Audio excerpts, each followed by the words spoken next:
Everyone celebrates getting startup visa, but is it a real win? I don't think so. It's just like being accepted for Olympic. It's the first checkpoint in the direction of winning path. So you should be aware that what kills most of those startup is not getting startup visa, definitely, but it's all the problems come after that step, like integrations, fundraising, relocations, and many other things like that. And the problem is no one prepare you for that stage. Getting started visa is kind of validation. It's true because most of governments have a lot of filters that you have to pass before getting visa, and it's kind of validation. But the truth is, still, it's not a real win because you don't have customer, you don't have capital, and you don't have revenue. So you have to think about that stage. And systems usually built for granting those startup visa, and they are not there to prepare you for that outcome, which is on top of everything, is generating revenue from some customer.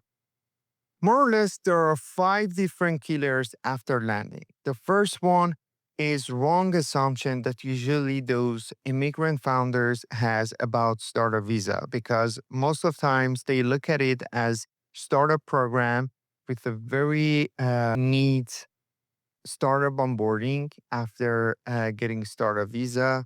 And the problem is, those governments usually consider you as someone who knows the basics, while the basics in your countries is way different than their basics, like taxations, company establishment, and everything regarding how you operate your company.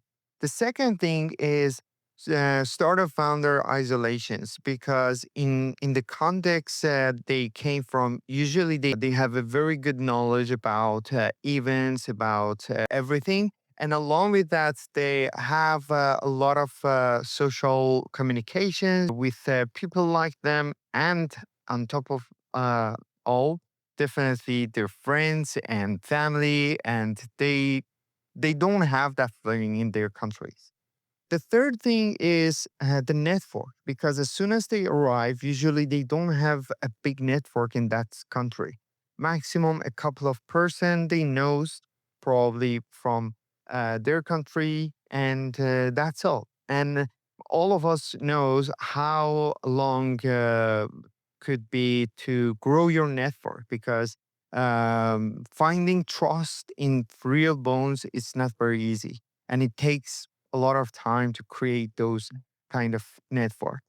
And the next one is cultural misalignment because in the way that you communicate with people from your country is usually different.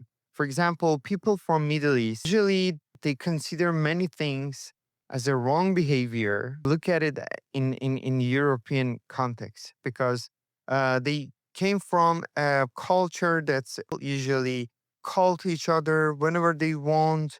They don't have that the very strict privacy that European has, and they are usually in rush. So as soon as they, for example, send an email, they expect to get the response as soon as possible. Why in Europe, for example, it's not like that. It's usually like taking minimum a couple of days or even a week to have that response. So this kind of mixture make them very exhausted and anxious because it's not about them and it's not about the people from new country.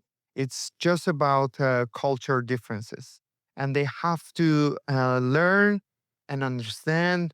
And definitely, again, it takes time to make everything very smooth and normal.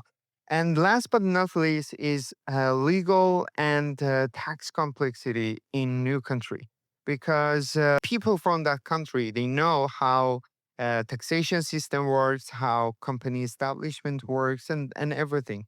But as soon as you even go to another European country, everything will be changed. And it's very hard and, again, time consuming process to learn everything in a way that you should know as a real founder in that country. Sadly, I've seen a lot of brilliant immigrant founders in last couple of years who, not because their startup sucked, but because they were too tired, too alone, and too confused to keep going.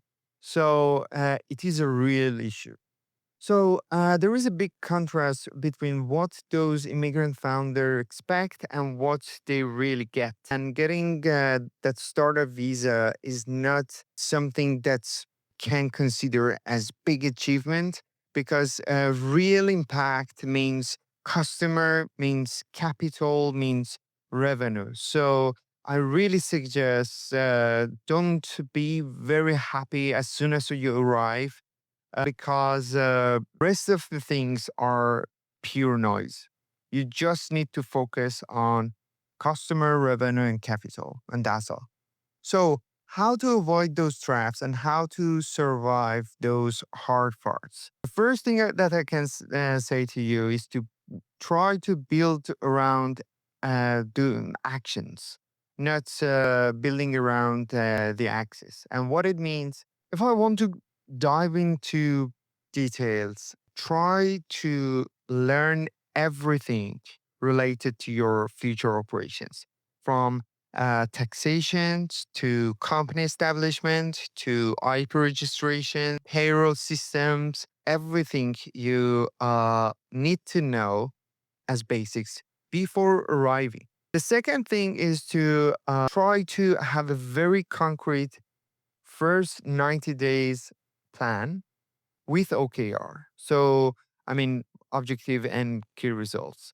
So, you can have a very detailed image about what you're going to do from day one to day 90. And at the end, you can check if you had a good performance so far or not yet.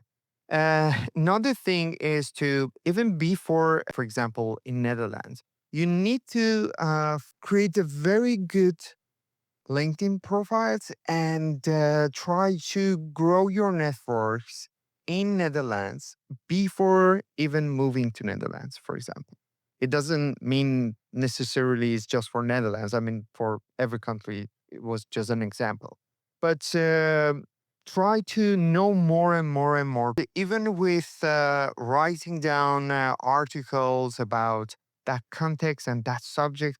Try to grow your network as much as you can. And then try to learn about the culture of the country you're moving to. For example, if you are going to move to Finland, how Finnish people use sauna, how they communicate, how spend time, how even you make friends and stuff like that. And last, but definitely not least, I really suggest you to find a very good therapist, and every 30 days or maximum every quarter, try to check your mental health, because it is very important to keep yourself motivated and very strong, because definitely it's a very hard way to survive. And in the end, if I want to give you a little bit of what we are doing at Caravantures for all those things that I explained in this session for you.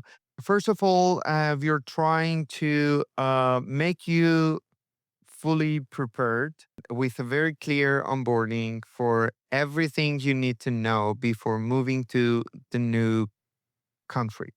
It means everything related to taxations, everything about legal procedures, intellectual properties, and whatever you really need to know. The second thing is with our assigned mentors, every startup can uh, ask whatever probably they will confront in that country.